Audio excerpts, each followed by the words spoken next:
सुधांशु साहब, आपसे मेरा एक सवाल है कि जैसे आप बताते हैं कि जो भी भारत के लोग बीजेपी के खिलाफ बोले या तो सरकार के खिलाफ बोले, बाहर जाकर बोले या कहीं भी बोले, जब उसके खिलाफ बोले आपको लगता है कि ये देश के खिलाफ बोल रहे हैं, तो या आप भारत का नाम बदल कर बीजेपी रख दीजिए और बीजेपी रख दीजिए नाम, क्योंकि आपको लगेगा कि भारत के देश के खिलाफ ही बोल रहे हैं ये लोग।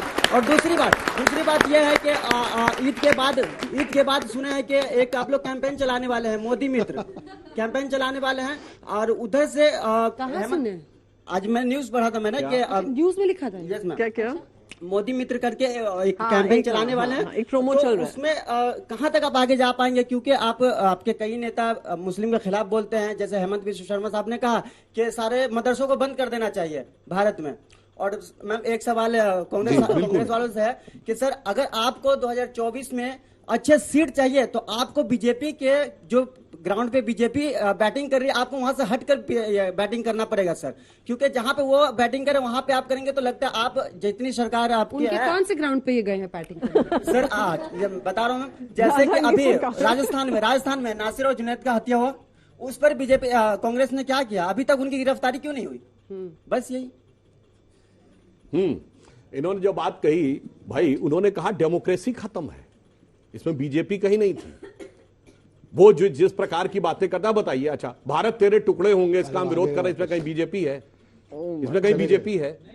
यही तो समस्या है कि आप हमेशा उसको। और मैं एक बात कहना चाहता हूं, मुझे अचानक ध्यान आ गया, इन्होंने जो बहुत बोला था ना अभी, defenders of democracy England America के लिए सवाल का तो जवाब, हाँ मैं जवाब दे रहा हूँ, उसका ही उसी का जवाब दे रहा हूँ। भाजपा भारत नहीं है, वहीं से जवाब दे रहा हूँ। भाजपा भारत नहीं है, समझ लीजिए, उसी जवाब दे रहा हूँ। बीजेपी के खिलाफ बोलना देश के खिलाफ नहीं है। मैं डिस्टर्ब नहीं कर रहा था, मैं सिर्फ ये आप जवाब दीजिए ना, कहाँ घूम रहे हैं आप? जहां का इन्होंने उदाहरण दिया, मैं उसी उदाहरण से हो रहा हूं। उदाहरण उन्होंने ना दिया होता तब मत बोलिएगा।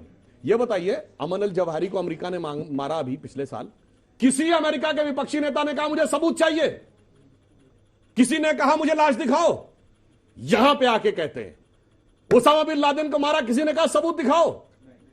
अरे भाई यही सीख लेते हैं, वहां जाके भाषण देते हैं भाई, कम से कम देशभक्ति का ज्ञान मत बांटिए। भाजपा भारत नहीं है, समझ के चलिए। आपके साथ शुरू करते हुए जी, हम हर सदन के सत्र को देख रहे हैं वॉश आउट होते हुए, कुछ तो सोल्यूशन निकालना पड़ेगा, एक रास्ता तो होगा।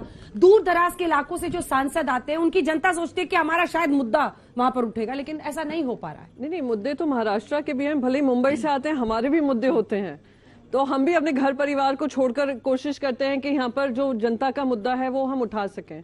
आप मुझे बताइए, हम कोई नहीं चाहता है अदानी समूह खत्म हो, हम नहीं चाहते हर राज्य में उनके कारोबार ठप हो, हम भी चाहते हैं देश में वो प्रगति के बड़े हिस्सेदार बने, पर वो हिस्सेदार ऐसे ना बने कि वो पूरे देश को ही कब्जा कर लें।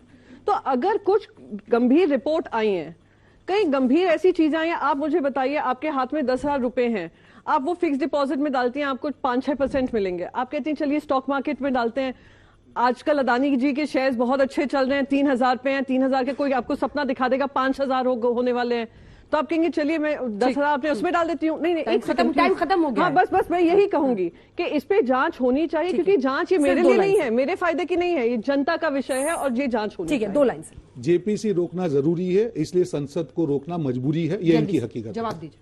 देखिए, इन लोगों का केवल यह है कि कोई सूरत बदलना मेरा मकसद नहीं है, मेरा मकसद हर कदम पे हंगामा होना। 9 साल से चलिए, तालियों के साथ आप सभी का बहुत बहुत धन्यवाद।